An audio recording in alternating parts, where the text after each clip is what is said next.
Deemed the final empire, the United States is a host to a uniquely barren yet modern landscape. No other modern nation can foster small, undiscovered towns within its borders in the way that the U.S. does.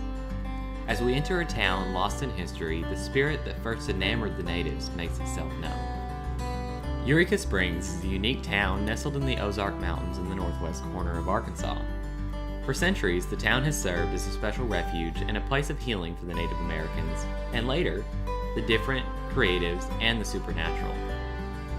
Whether in its spiritual and healing importance for the Native Americans, place of refuge during the Civil War, a key tourist attraction for the social elite, a cancer center, or a women's college, Eureka Springs and the Crescent Hotel have served as the centerpieces for something different in Arkansas.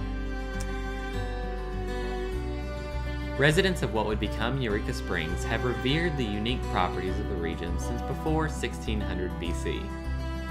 Small groups of Native Americans lived together, bound by their shared spiritual beliefs. Due to the unique findings in the Ozarks, historians have a much stronger insight to the daily lives of the early people here than in any other portion of Arkansas.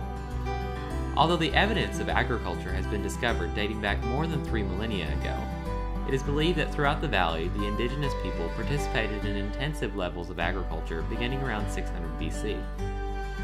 The influx of archaeological artifacts near the springs is attributed to the religious value that the population placed in the springs.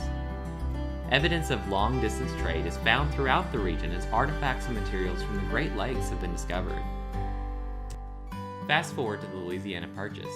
The Osage still claimed the whole of northern Arkansas as a hunting ground and lived in relative isolation. It wasn't until 1825, when the Osage ceded their claims to Arkansas, that American settlers came in consistent contact with the springs. Immediately, the claims of healing properties within the springs brought on an appropriately American commercialization of them. Dr. Oliver Jackson is thought to be the first American to capitalize on the springs by selling the water. The region remained fairly small and unknown throughout this time, maintaining populations of roughly 2,000, quite similar to the population today. Civil War soldiers found refuge here as they received treatment for their battle wounds. In the late 19th century, growth struck the town, in part brought by General Powell Clayton and Richard Cairns. The two, ex-military, were key to the creation of railroads throughout the states and held various political jobs. Upon bringing the railroads to Eureka, Powell sought to create a center of healing and tourism in Eureka, with Richard Cairns' financial backing. The Crescent's architect, Isaac S. Taylor, was world-renowned for his involvement and leadership in the Louisiana Purchase Exposition, designing buildings that would serve as landmarks across the state and abroad.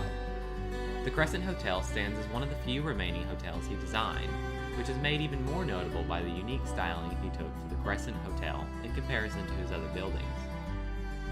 The construction of the hotel would serve as the realization of General Powell's aspiration to transform Eureka into a center of luxury and leisure that would drive the sales of tickets in his railroad. Influenced by European culture, more bathhouses were constructed, including the Basin Park Hotel, as an attempt to cash in on the influx of both domestic and international elite. Eventually, the number of tourists began to dip, leading the Crescent to be repurposed during the off-season. As the Crescent's popularity began to lessen even further, the entire facility was repurposed. Soon the hotel would become a women's college. During a time where women were seldom educated, the college stood as a cornerstone of progress. Prominent families would send their daughters here to be surrounded by some early pioneers in American female education. Mariella Lundy would become the head of women's education and physical education at the University of Georgia after attending in Eureka. Her influence was so great that $1 million scholarship fund was created in her name. In 1937, Norman Baker bought the hotel and created the fraudulent Baker Cancer Clinic.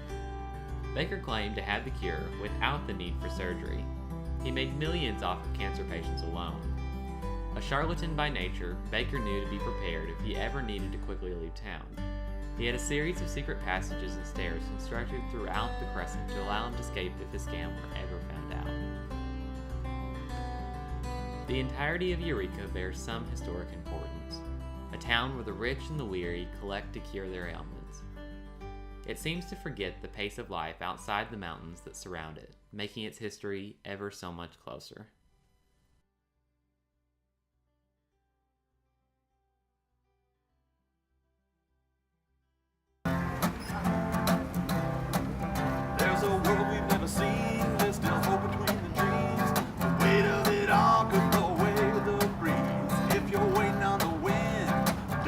to breathe, cause the darkness gets deeper. We're sinking, so we reach for